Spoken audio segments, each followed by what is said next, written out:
The problem that I solve within corporate America or the automotive space or the women's organizations and all the places that I speak is there's a lack of engagement today when it comes to people in general. I teach them how to be energized, engaged, and enabled in their current situation and to take their life and their business to the next level.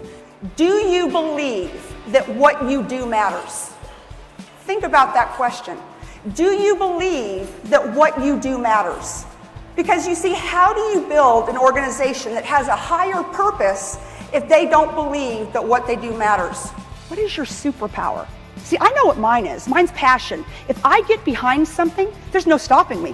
What makes me the most excited about what I do is when I hear the success stories. In fact, I just came back from the largest women in automotive conference in the world, and my topic was to fear less. And I literally had women standing in line telling me that they're going to make decisions, they're going to take their business to the next level, and there's instant transformation within the audience, within people, within how they feel, their lives and their careers. And I love it. I love it so much when they come up to me afterwards. There's no way I can stay because all these younger women are coming up. I said, do you think the men are saying that?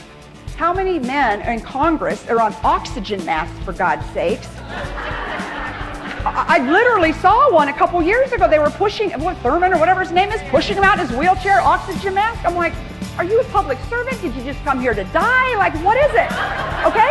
The men do not say, I'm not worthy. Okay? So we don't need to say it either. So if you're 20, you're 30, you're 40, you're 50, you're 60, you still have so much to contribute.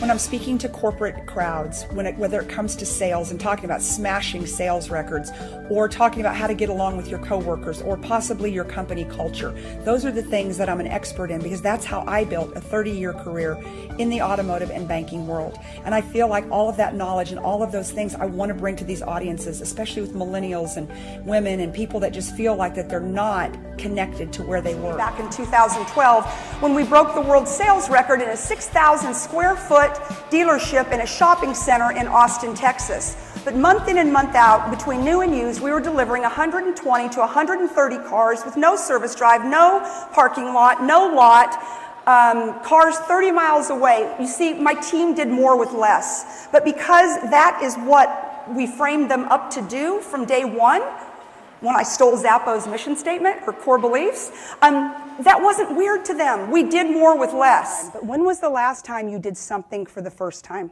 Because see, that's how we get stuck sometimes in mediocrity, is that we're not willing to do something for the first time. You want to pursue excellence, not perfection. And I see this so much, especially with women, and I was the worst at it.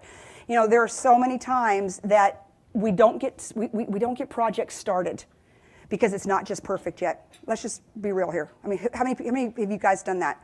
Like you're like, oh, I'm going to do this, but I've got to have everything perfect and lined up, and then it never gets started.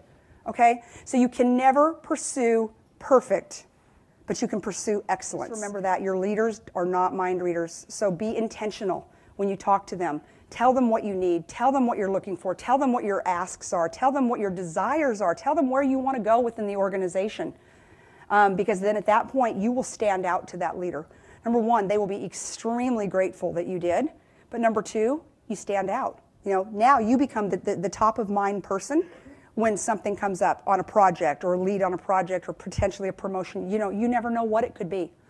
You've got to find people that love what they do and they do what they love every single day. But I'm going to tell everybody in this room, it starts with the leaders. You've got to love what you do every single day because you see, everyone's watching you. I've told my team for years, you don't have the luxury of not showing up well. You've got to show up well every single day because that's what your team is looking for, is a leader that shows up well every single day. Therefore, don't let fear stop you in your tracks from whatever it is that you know you're supposed to do, whether it is with your family, whether it's sticking up for your child, whether it's within your organization, if it's in your career, if it's your, whatever it is, don't let fear less. Take one step. Sometimes it's just taking one step. What if I get the promotion and I can't get the job done? Then I made a big mistake trying to go get a promotion. I'm going to get fired. I'm like, hello, you got the promotion because you can get the job done. Believe that. I want you to determine and define what is your superpower, and then I want you to live it every single day and be unapologetically fear less about whatever that power is, because that is the power that will take you and your career to the next level, I promise.